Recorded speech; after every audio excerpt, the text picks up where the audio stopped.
Ding ding ding ding ding ding ding ding. Botanica, botanica.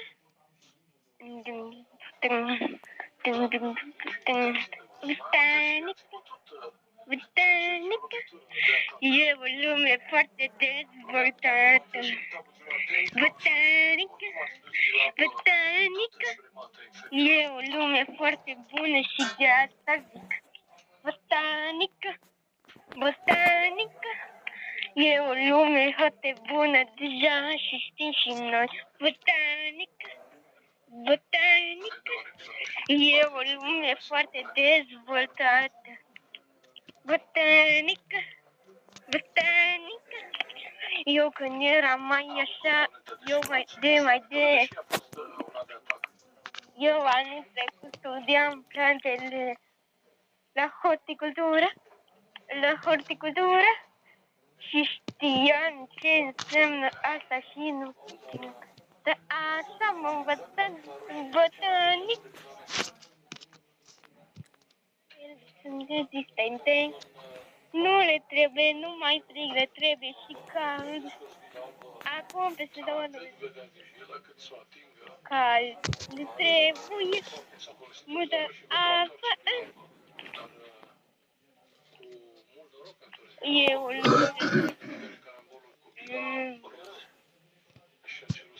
o lume foarte largă. Botanic, botanic. Tem esta E o lume foarte dezvoltată.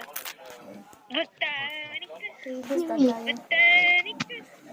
E o lume foarte dezvoltată. Botanic, botanic. E o lume foarte dezvoltată. Botanică, botanică. E lume foarte mare. Este cât planeta noastră. Peste tot sunt frunze. Și când căpați aceștia, dar este vară, dar frunzele cad toamna. Ce se întâmplă? Vine sezonul răsăcite.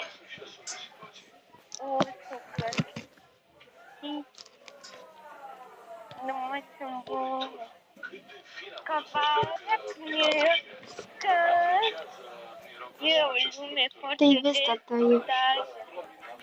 Botanică, botanică, e o lume foarte dezvoltată.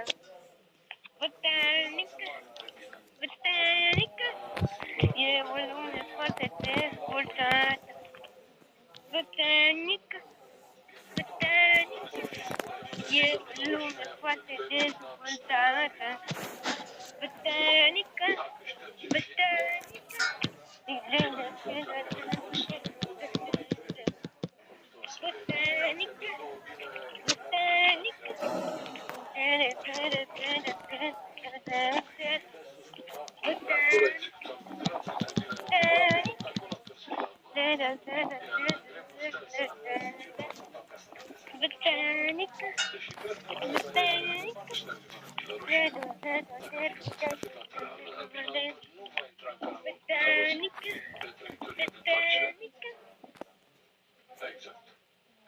Trec la dreapta și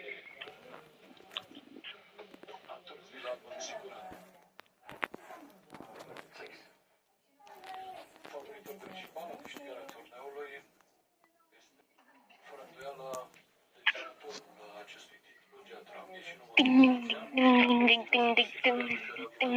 Botanica, botanica.